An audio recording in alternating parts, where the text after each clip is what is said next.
Landslide was really interesting because somehow we determined that this was kind of an R&B song, and I don't know how it happened exactly, but I started playing those, which is unlike anything else we did here.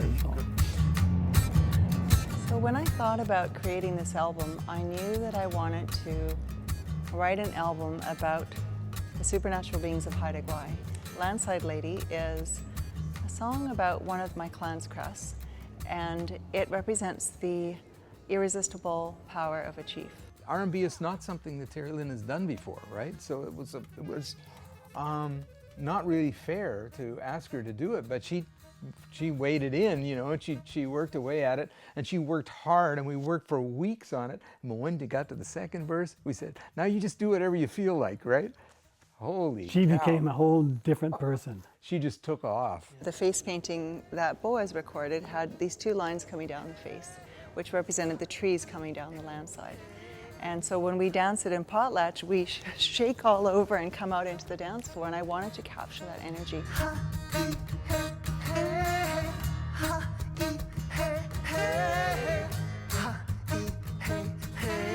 And so the lyrics are written from the perspective of the landslide, and it's so wonderful to bring that chaotic but rejuvenating energy into the song and into the performance and out into the audience.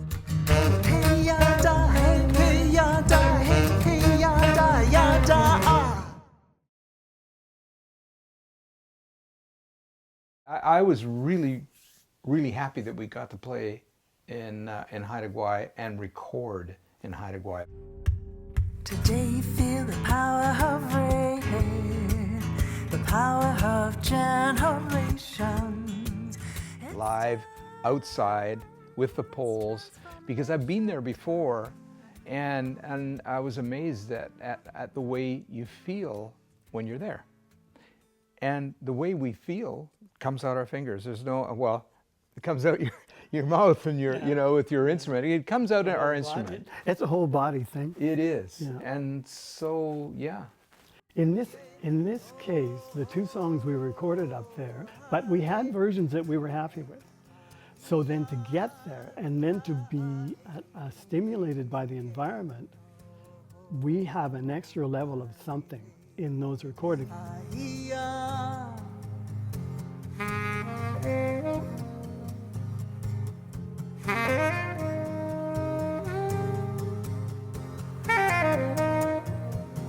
The reverb that I felt and played to was incredible, but it was bouncing off all of the trees.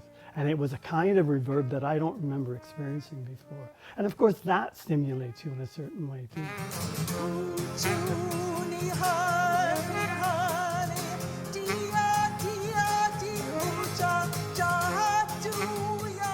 We took 2 runs at canoe song.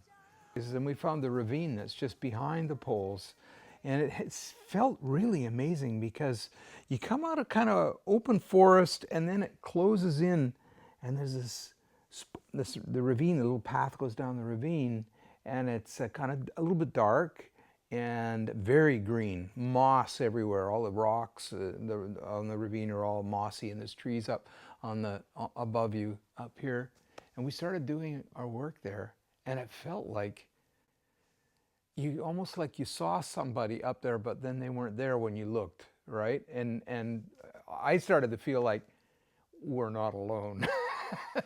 I felt exactly the same thing. You know, sometimes when you see just in your in the periphery, you sense something, you'll turn there, and it isn't there. But I know there was something there, and I felt the same thing. And I don't know whether that infused the music or not.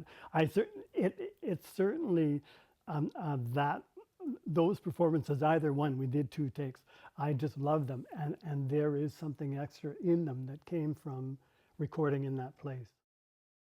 Quiet to Cedar Sister, Cedar Sister, Cedar Sister, Cedar Sister, Cedar Sister, Cedar Sister. Sister, Cedar Sister, Cedar Sister, Cedar Sister.